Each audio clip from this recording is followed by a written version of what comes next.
Nu heb ik een verrassing aan hen. We gaan gezellig naar de tandarts. Is dat even fijn?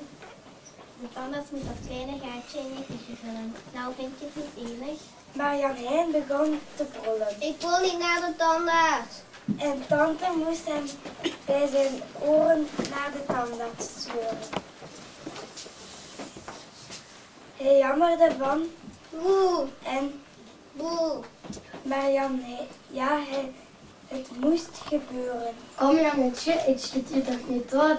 Je doet net of je drie bent en je bent een al zo groot. Je zijn geen tijgers en geen beren en geen leeuwen. Maar ach, Jan Hein bleef gillen, krijsen, jammeren en schreeuwen. Ik wil niet. Je doet mij pijn. Eerst schreef de tandarts keurig met Jan Hein zijn naam in het boek. Maar toen hij opkeek van dat boek, toen was hij Jan Heintje zoek. Ze zochten onder het tapijt en achter het bureau. Ze keken in de boekenkast en in de radio en in de la met tangetjes.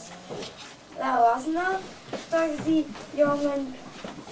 Oh, misschien is hij uit het raam gesprongen. Toen hoorden ze ineens en kijk, daar zat Jan Hein. Daar zat hij bovenop het kasteel, zielig en heel klein. Nu was er niets meer aan te doen. Nu moest hij op de stoel. De boor die ging van zzzt en ruut. Toen zei de tandarts: Spoed, je bent een groot jongen.